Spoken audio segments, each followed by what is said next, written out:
Foreign ट्रिप्सना कोणी vegetarian जाणार असेल, तर त्यांना एक वाक्य कायम ऐकायला मिळतं, की डोंट वरी अगदी काही नाही ना, तर साउथ इंडियन आजकाल सगळीकडे मिळतं. आणि हे वाक्य ज्यांच्यामुळे ऐकायला मिळतंय, त्या हॉटेलियर्सपैकी एक खूप महत्त्वाचं नाव म्हणजेच पी. राजगोपालन अर्थात अण्णाची यांचं आणि त्यांच्या सर्वना भवन चेनचं. पण ही गोष्ट जगात भारताचं नाव उज्ज्वल करणारे या चेनबद्दल नाही. तर ही गोष्ट आहे एका नवविवाहित जोडप्याबद्दल आणि एका विचित्र भविष्यवाणीबद्दल. ही गोष्ट आहे अन्नाचीची. ही गोष्ट आहे सर्वाना भवन मर्डरची.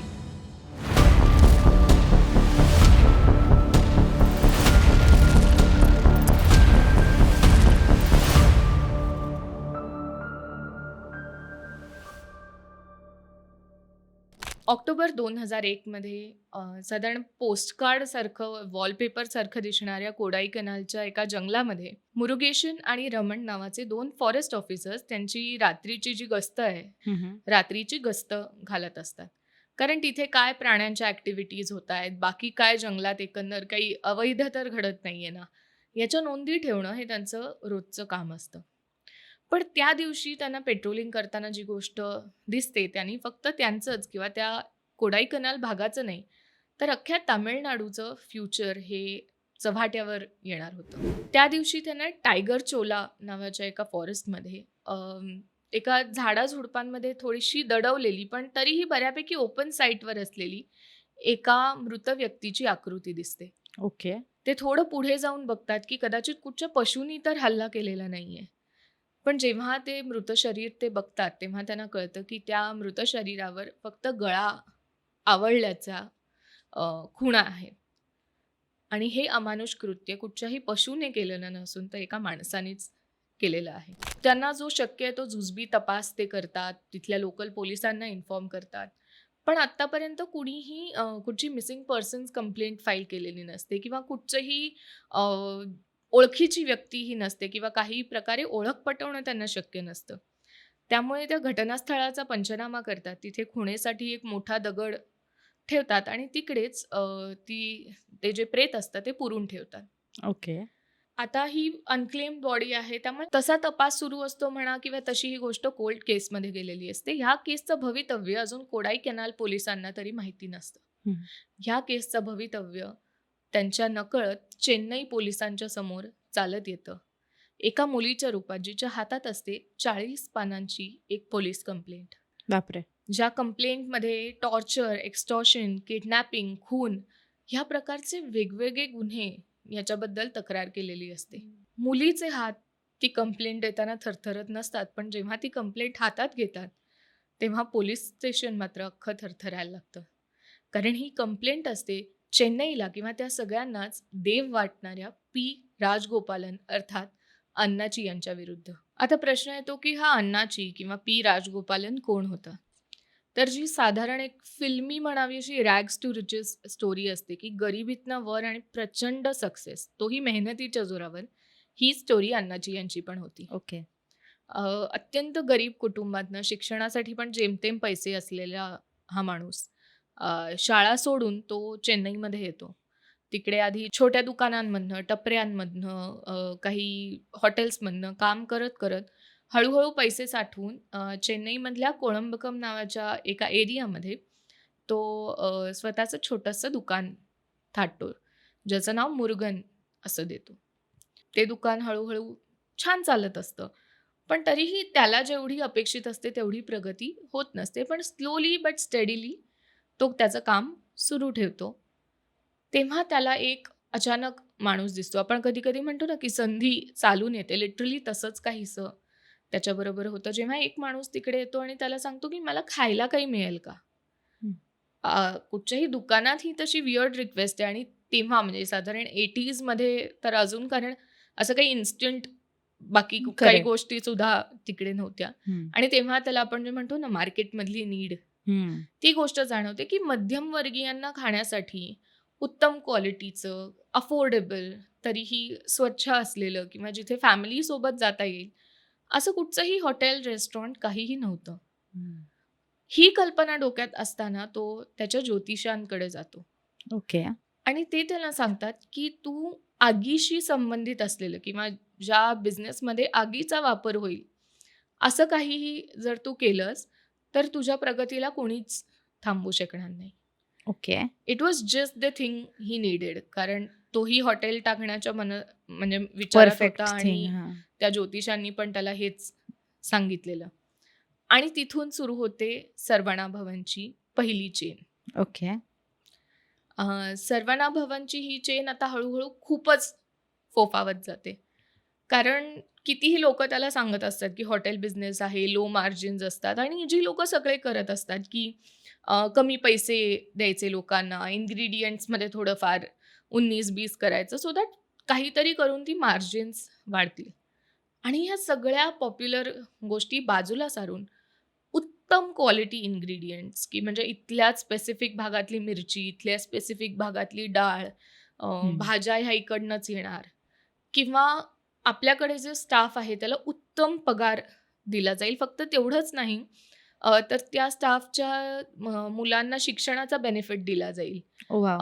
हेल्थ इन्शुरन्स दिला जाईल, जे आत्ताही कोणी रेस्टॉरंट्स नाही नाही करत, की करत. आपल्या स्टाफला health care, life insurance, medical benefits, राहायला घरं, या सगळ्या गोष्टी देणं. करेक्ट. पण हे सगळं करतो आणि तरीही त्याचा बिझनेस अत्यंत सक्सेसफुल असतो.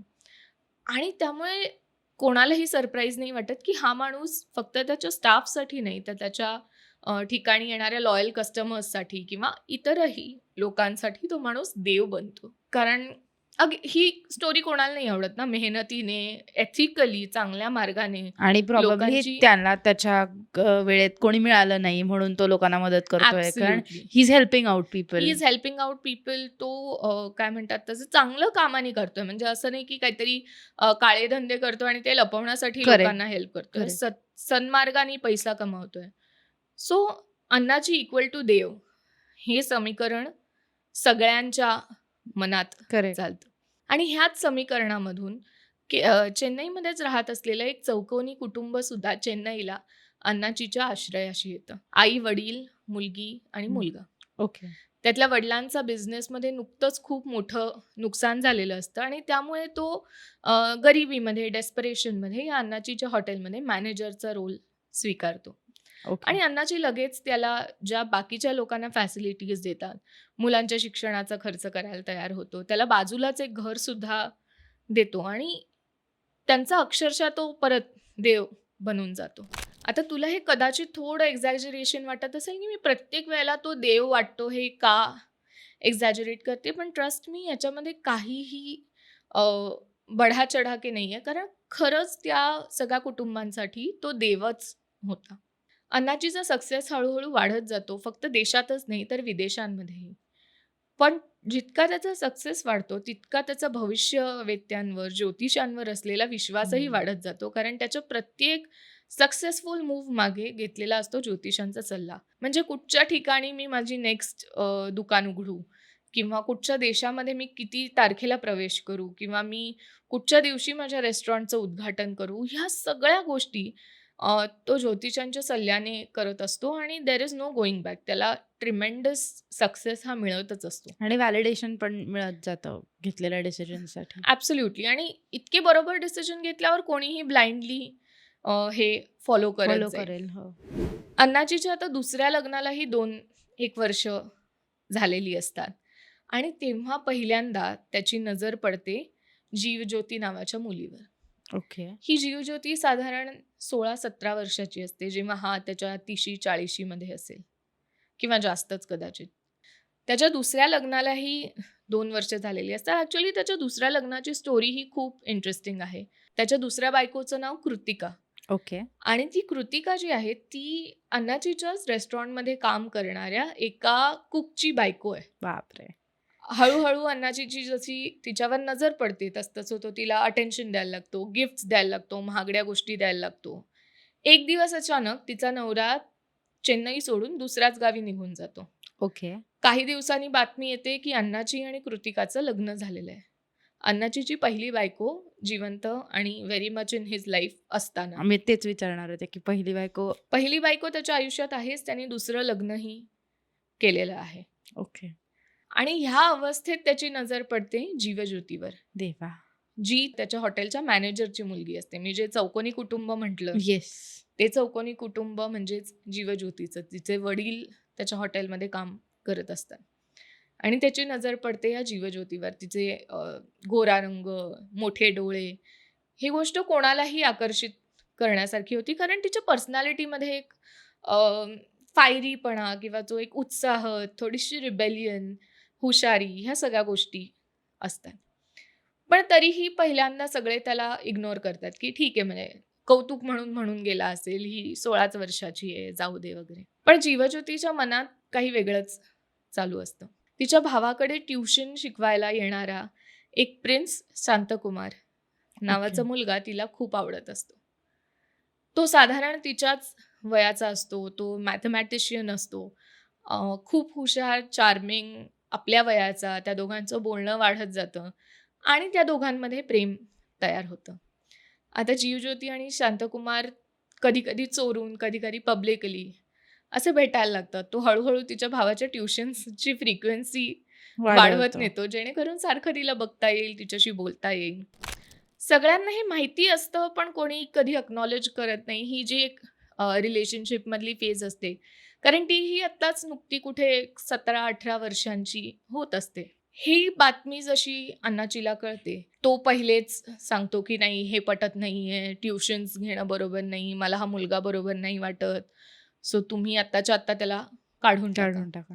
आणि इथे पहिल्यांदा आपल्याला ड्रॉबॅक जाणवतो, की जेव्हा एक व्यक्ती ही तुमच्यासाठी तुमचा देव असते किंवा म्हणजे एक माणूस, ह्याला तुम्ही जेव्हा देवत्व देता, जेव्हा तो तुम्हाला त्याच्या उपकारांच्या ओझ्याखाली दाबून टाकतो, तेव्हा तो काहीही म्हणाला, जे कितीही अनरिझनेबल असेल, तरी ते तुम्हाला करावं लागतं. त्यामुळे त्याच्या घरचे त्या प्रिन्स शांतकुमारला ट्युटर म्हणून काढून टाकतात. पण तरुण प्रेम तेच असतं ना, की जे रिबेलियस असतं ते. त्यामुळे ट्युशनवरून काढून टाकल्याच्या याने ते संपणारं प्रेम नव्हतं. जीवज्योती आणि शांताकुमार यांचं नव्हतंच.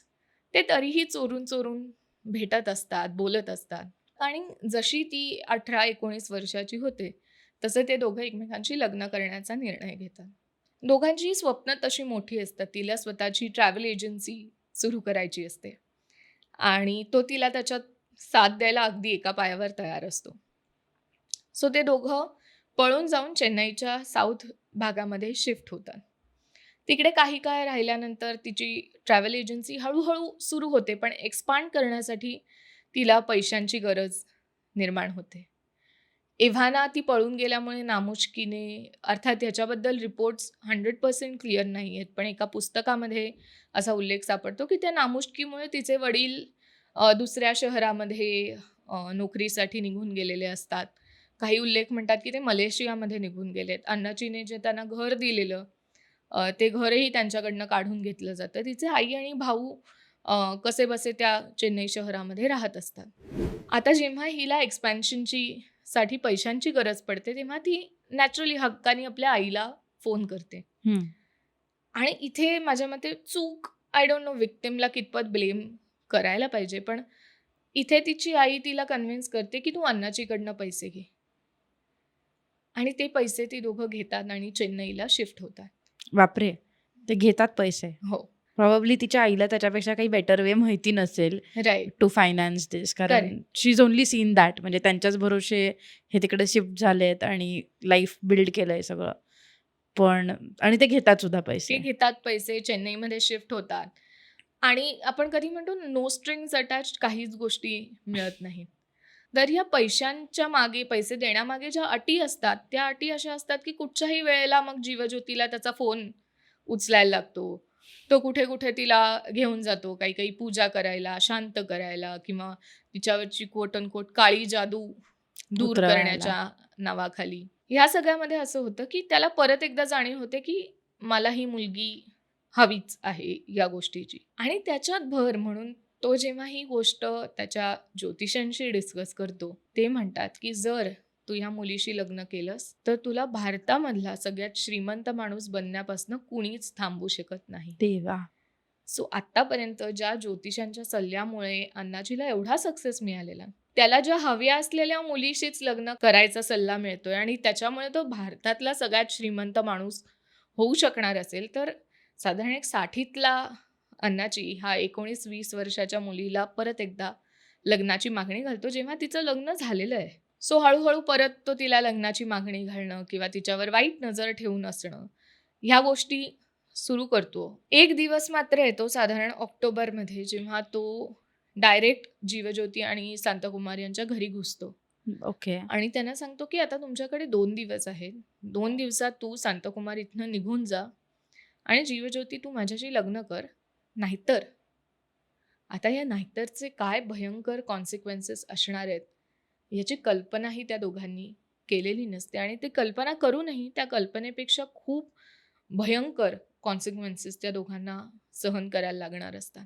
हळू परत हा एक चालू होतो, की त्यांना धमकावणं, त्यांच्या घरावर कॉन्स्टंट 24 तास पहारा ठेवणं, त्यांना मध्येच उचलून कुठच्यातरी गोडाऊनमध्ये घेऊन जाणं. एक दिवशी तर असं होतं, की जेव्हा अण्णाची रात्री अपरात्री तिच्या घरी येतो, तेव्हा ती चिडून त्याला म्हणते, की "मी तुझ्याविरुद्ध पोलिसात तक्रार करीन." आणि तो स्वतःचा फोन तिला देतो आणि म्हणतो, "ज्याला करायचा आहे त्याला फोन कर. मला काही होणार नाही." कारण अख्खं शहर त्याला देव मानत असतं. म्हणजे ज्या पोलीस स्टेशनमध्ये ती कंप्लेंट करणार, तिकडे याच्याकडनं पैसे, जेवण किंवा प्रसाद ह्या सगळ्या गोष्टी सहज जात असतात. त्यामुळे कुठचाच पोलीस ह्या ह्याच्या अगेन्स्ट व्यक्तीविरुद्ध ॲक्शन नाही एका घेणार. मुलीची कंप्लेंट कशी घेईल? तरीही ती जाऊन 20 पानांची एक कंप्लेंट पोलिसांना जाऊन देऊन येते. हम्म. ज्याच्यावर पुढे काहीच ॲक्शन होत नाही. ही कंप्लेंट देण्याच्या बहाण्याने जेव्हा ते दोघं घराबाहेर पडतात, तेव्हा त्यांना असं कळतं, की आता आपल्या घरावर पूर्ण सर्व्हेलन्स आहे. कशीबशी त्यांची नजर चुकवून आपण बाहेर पडलेलो तर आहोत, पण आता आपण कुठेतरी सुरक्षित ठिकाणी लपलं पाहिजे. म्हणून ते चेन्नईमधल्याच कुठच्यातरी एका हॉटेलमध्ये आश्रय घेतात. इतके ते पॅरानॉइड असतात, की ते बाहेर पडायलाही तयार होत नाहीत. पोलीस कंप्लेंटचा त्यांना काहीच रिझल्टही लागत नसतो. त्यामुळे शेवटी एक डेस्परेट मूव्ह म्हणून कुठून तरी त्यांना एका जर्नलिस्टचा कॉन्टॅक्ट नंबर मिळतो आणि ते त्याला भेटायला म्हणून जातात. पण त्यांना कळतं, की हा सुद्धा अण्णाचीने रचलेला एक ट्रॅप असतो. तिकडे त्यांची वाट बघणारं कोणी जर्नलिस्ट नसतं, तर अण्णाचीचीच टोळी असते. बापरे. त्या दोघांनाही 2 वेगवेगळ्या गाड्यांमध्ये जबरदस्ती बसवलं जातं. त्याला एका अँबॅसेडरमध्ये बसवलं जातं, हिला अण्णाचीच्या मर्सिडीजमध्ये बसवलं जातं आणि वेगवेगळ्या दिशेने नेलं जातं आणि जीवज्योतीला परत आपल्या आईच्या घरी सोडून आणलं जातं. शेवटचं आपल्या नवऱ्याला बघायलाही नाही मिळालं. ह्याच्या दुःखात कसेबसे तिचे 1-2 दिवस जातात. तेवढ्यात एक फोन वाजतो. फोनवर पलीकडे असतो शांतकुमार, हम्म. जो जिवंत असतो. नशीब. त्यांनी सांगितलेली गोष्ट अशी होती, की अण्णाचीचा जो एक माणूस असतो डॅनियल नावाचा, ज्यांनी एकदा या शांताकुमारला मार खाताना बघितलेलं असतं आणि त्याला कुठेतरी थोडी सिम्पथी त्याच्या मनात असते आणि त्यामुळे तो त्याला सांगतो, की "मी तर तुला मारत नाहीये, पण तू इथनं पळून जा. इथे थांबू नकोस आणि तू मुंबईला निघून जा. काही महिने तू जरा लो रडारवर राहा. मग आपण प्लॅन पुढचा ठरवूया, की कसं तिला तुझ्याकडे मुंबईला पाठवायचं." आणि केवळ आपण जिवंत आहोत हे कळवण्यासाठी तो जीवज्योतीला फोन करतो, की "मी जिवंत आहे. त्याने मला हा असा प्लॅन सांगितलेला आहे. आपण तसं करूया आणि तू प्रिटेंड कर, की मी मेलो आहे. ले लो. तो म्हणेल ते ऐक आणि मग आपण इथून पळून जाऊया या शहरातनं, या राज्यातनं आणि काहीतरी नवीन आपलं आयुष्य सुरू करूया." इथे जीवज्योती त्याला कन्व्हिन्स करते, की "नाही, तू इथे चेन्नईमध्ये परत ये. मी अण्णाजीच्या पाया पडून त्याची माफी मागेल आणि तो आपल्याला माफही करेल." असं म्हणून संतकुमार, ज्याला एक शेवटचा चान्स मिळालेला असतो, तो चेन्नईला परत येतो आणि जीवज्योती आणि शांताकुमार मिळून पुन्हा अण्णाजीला भेटायला जातात. ह्या आशेने, की हा जो निर्दयी माणूस आहे, ज्याला ते देव समजतायत, तो त्यांना माफ करेल आणि म्हणेल, "जा तुम्ही, जी ले अपनी जिंदगी." सो ते ठरवल्याप्रमाणे त्याच्याकडे जातात, त्याची माफी मागतात. घडला प्रकार हा शांताकुमार अण्णाचीला सांगतो, की असं-असं तू डॅनियलला पैसे दिलेले आहेस, पण त्यांनी मला आयत्या वेळेला सोडून दिलं. अण्णाची डॅनियलला बोलवून घेतो आणि ह्या दोघांना आतल्या एका खोलीत बंद करून ठेवतो आणि तो डॅनियलला म्हणतो, "काय झालं ना काम?" डॅनियल म्हणतो, "हो, हो. मी काय त्याचे सगळे कपडे काढले आणि त्याला एका ट्रेनच्या इथे सोडून दिलं आणि तो मेला." तो म्हणतो, "शुअर का? कसा मेला? असा मेला का?" असं म्हणून तो त्या दोघांना बाहेर घेऊन येतो. हे वाचवणाऱ्याचाच बळी दिला या माणसाने. सो ह्या सगळ्या गोंधळामध्ये परत त्या दोघांना गाडीत बसवून वेगवेगळ्या ठिकाणी घेऊन गेलं जातं. Back to square one. Back to square one. आत्ता मात्र कुठच्याही प्रकारचा चान्स त्या दोघांनाही मिळत नाही आणि कोडाईकनालच्या त्या जंगलामध्ये नेऊन पी शांताकुमार याचा जीव घेतला जातो आणि दिव्यज्योतीला परत आपल्या घरी आणलं जातं, जिथे तिची आईच तिला कन्व्हिन्स करते की जाऊ दे, तू नाच सोडून दे ना, तू कर ह्याच्याशी लग्न अण्णाचीशी. तिच्यावर ज्या वेगवेगळ्या पूजा होत असतात तशीच अजून एक पूजा तिला अ, करायला घेऊन जातात. तोपर्यंत तिच्या डोक्यामध्ये हे असतं की आधी जसा फोन आलेला आहे आपल्याला आपल्या नवऱ्याचा, तसा परत येईल, तो जिवंत असेल, अण्णाची आपल्याला माफ करेल आणि परत आपलं आयुष्य नीट सुरू होईल. या नाईव्ह होपमध्येच ती त्या पूजेला बसलेली असते. पूजेला तिच्याबरोबर म्हणजे तिच्याच जवळ ती कृतिका, जी अण्णाचीची दुसरी बायको आहे, तीही असते. सुरुवातीला तिला वाटतं ज्या नॉर्मल जो काळ्या जादूसाठी ज्या पूजा करत होत्या, की करणी निघून जावी यासाठी ज्या पूजा करत होत्या, तशी ती पूजा नाहीये. तर ही पूजा आहे जी विधवांसाठी केली जाते आणि तेव्हा तिला पहिल्यांदा कळतं की आपला नवरा या जगातनं खरंच गेलाय. गेलाय. ती परत तिला काय करायचं कळत नाही आणि ती शेवटचं एकदा धैर्य एकवटून परत एकदा पोलिसांकडे जाते. ह्यावेळेला अजून डिटेल्ड कंप्लेंट घेऊन आणि पोलीस स्टेशनमध्ये अक्षरशः थरकाप उडतो की नक्की काय करायचं, कारण त्यांना हे काय म्हणतात, त्यांना हे लपवता पण येत नाही. रिलक्टंटली ते तपास सुरू करतात हळूहळू आणि त्यांच्या असं लक्षात येतं की ही पी शांतकुमारचीच डेड बॉडी होती, जी कोडाई कनालच्या त्या जंगलामध्ये सापडलेली आहे. कारण जीवज्योती त्याच्या कपड्यांची ओळख पटवून घेते. साधारण कद म्हणजे कद त्यांचा जो असतो तो सिमिलर असतो, वर्ण साधारण सिमिलर असतो. ह्या सगळ्या गोष्टींवरून ओळख पटते की हाच तो आहे. आणि हे सगळं झाल्यावर लोकल मीडिया तेच करतं जे लोकल मीडिया बेस्ट करतं, की जीवज्योतीच कशी चुकीची आहे, कसा पी शांतकुमारला एड्स होता, कसं तो तिच्यावर ब्लॅक मॅजिक करत होता, बापरे. कशा पद्धतीने तिने अण्णाचीला फसवलं कारण तिला महागडी गिफ्ट्स पाहिजे होती, कशी ती त्याची ठेवलेली बाई होती आणि त्या दोघांनी मिळून म्हणजे तिनेच अण्णाचीला बिचाऱ्याला फोर्स केलं की तुम्ही ह्याला मारा. अशा सगळ्या बातम्या तिथला लोकल मीडिया हा दिवसेंदिवस चालवत होता. पण ह्यातली एक बातमी ही नॅशनल मीडियाने उचलली, जो इंग्लिश हिंदी भाषेतला जो बाकीच्या भारत देशामध्ये बघितला जाणारा मीडिया होता. त्यांनी ही बातमी उचलली. त्यांनी मात्र पहिल्यांदा जीवज्योतीची साईड घेतली. हळूहळू आता पोलिसांवरही प्रेशर यायला सुरुवात झालं आणि मग सुरू झाली ती ट्रायल, ज्याच्यामध्ये खूप विटनेसेस होते. तो जो डॅनियल होता, त्यांनी अण्णाजीच्या विरुद्ध साक्ष द्यायची तयारी दाखवली आणि ती साक्ष दिलीही आणि ट्रायल कोर्टाने पहिल्यांदा त्याला कन्व्हिक्ट केलं. ओके. पण मर्डरसाठी नाही, तर कल्पेबल होमिसाईडसाठी, म्हणजे त्याच्याकडून केलं गेलं सदोष मनुष्यवध, पण खून नाही. Culpable homicide not amounting to murder ज्याला आपण म्हणतो. मद्रास हायकोर्टकडे अपील फाईल केलं गेलं स्टेटकडनं, ज्याच्यात ते म्हणाले नाही हा व्यवस्थित मर्डरच आहे. आणि मग सुप्रीम कोर्टाकडे फायनली या अण्णाजीने अपील केलं. तेव्हा तब्बल 20 वर्ष लोटलेली, कारण त्याची मेडिकल हेल्थ, त्याचं वय, त्याची कंडिशन, त्याचा काय जो काही एकंदर रुतबा होता किंवा त्याला फॉरेन टूर्स, या वेगवेगळ्या कारणांनी त्यांनी 20 वर्ष अपील्स छोटी मोठी हे सगळं करून ड्रॅग केलं आणि एकही दिवस जेलमध्ये काढला नव्हता. बापरे. 2019 मध्ये जेव्हा फायनल वर्डिक्ट येणार होता, तेव्हा तो पहिल्यांदा कोर्टाची पायरी चढला आणि तेही एका ॲम्ब्युलन्समधनं, स्ट्रेचरवरून तोंडाला ऑक्सिजन मास्क लावून, कारण तो खूप वयस्कर झालेला. कोर्टाने सांगितलं की ही तुझी नाटकं आम्हाला कळतायत, त्यामुळे नथिंग डुईंग, तुला जेलमध्ये जावंच लागणार आहे. त्यामुळे सुप्रीम कोर्टाने त्याला लाईफ इम्प्रिझनमेंटची जन्मठेपेची शिक्षा दिली की तुझं पुढचं सगळं आयुष्य हे आता तुला जेलमध्ये काढायचं आहे.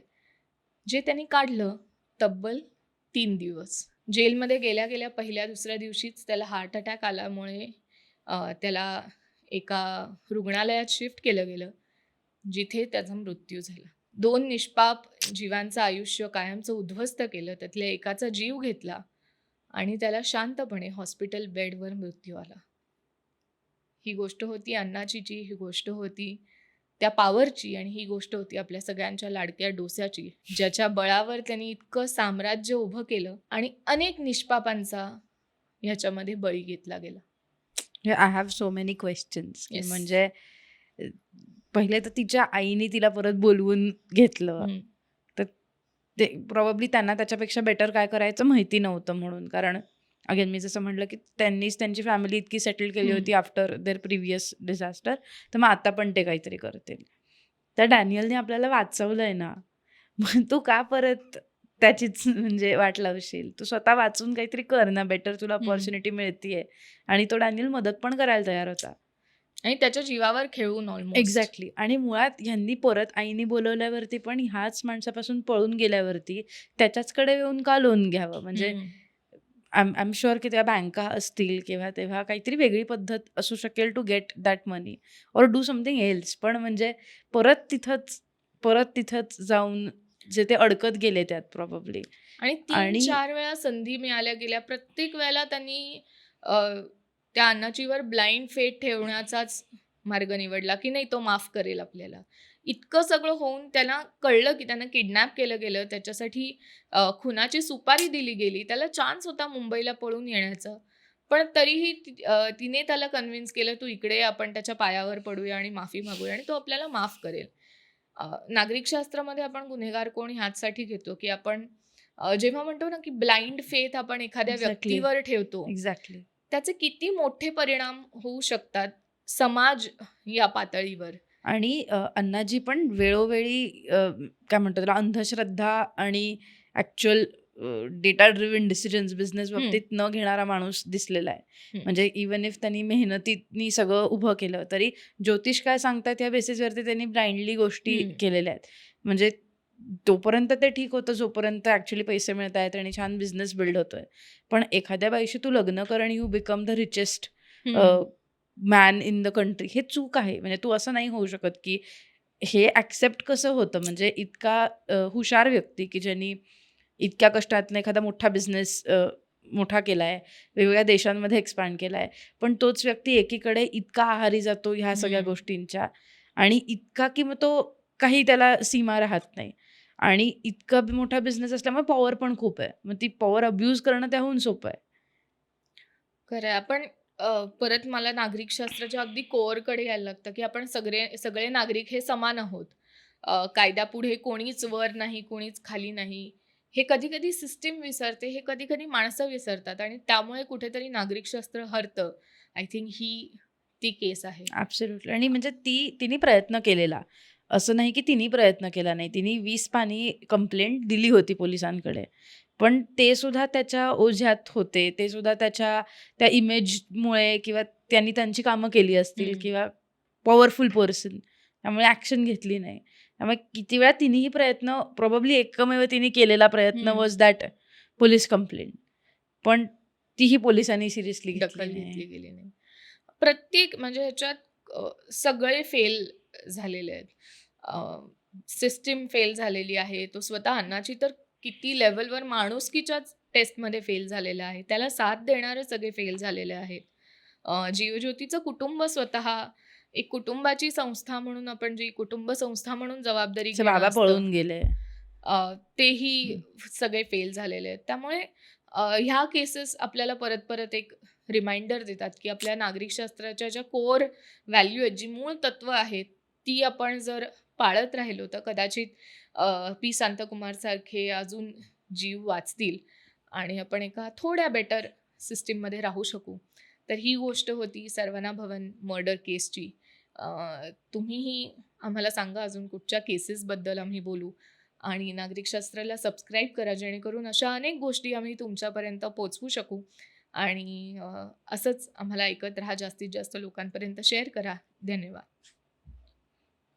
मला अजून एक फक्त ॲड करायचं होतं, हं, हां. की आपण आधीच्या केसमध्ये पण बोललो होतो जेसिका लालच्या मर्डरच्या बाबतीत, की त्या माणसाने इतकं सगळं केलं आणि आत्ता त्याचे सक्सेसफुली बिझनेसेस रन होत आहेत. हं, ह्या केसमध्ये सुद्धा अजूनही सर्वना भवन सुरू आहे.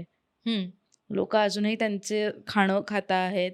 मोठी चेन आहे जी ग्लोबली हं, एक्सपॅन्ड होते आणि आपणही नकळतपणे किती वेळा त्यांचे प्रॉडक्ट्स किंवा त्यांच्या सर्व्हिसेस कन्झ्युम करतो. करेक्ट. पण आपणही अजून तो फिल्टर नाही लावू शकलो आहे ॲज कन्झ्युमर्स हं. कुठेतरी, की व्हॉट वी कॅन डू. म्हणजे आपण प्रॉब्ली त्यांचे प्रॉडक्ट्स न कन्झ्युम करणं हा एक पर्याय असू शकतो. पण असू नाही पण शकत, कारण त्यांना इतका मोठा एम्पायर त्यांनी ऑलरेडी बनवलंय. करेक्ट. आणि फक्त तो एकटाच माणूस नव्हता. जरी ग्रांटेड की त्याच्या भरवशावर म्हणजे त्यांनी मोठं केलं सर्वांना भवनला. पण त्याच्या भरवशावर अजूनही अनेक एम्प्लॉईज आहेत, अनेक गरीब लोकं आहेत ज्यांचं पोट ह्याच्यावर भरतंय. सो ह्या डिबेटमध्ये पर्सनली मला नाही माहिती. खरंच महत्त्वाची डिबेट आहे. ही होणं गरजेचं आहे. तुम्ही प्लीज कमेंट सेक्शनमध्ये तुमचं काय मत आहे ह्याच्यावर माहिती नाही, सांगा. पण पण जस्ट अ पर्स्पेक्टिव्ह किंवा आपण ॲब्सोल्युटली. कायच करू शकतो. ॲब्सोल्युटली. खरंच विचार करण्यासारखी गोष्ट आहे. सो तुम्ही तुमचं मत नक्की आम्हाला कमेंट सेक्शनमध्ये सांगा. आणि हा एपिसोड कसा वाटला ते आम्हाला नक्की सांगा. नागरिक शास्त्राला सबस्क्राईब करा आणि बोलत राहूया.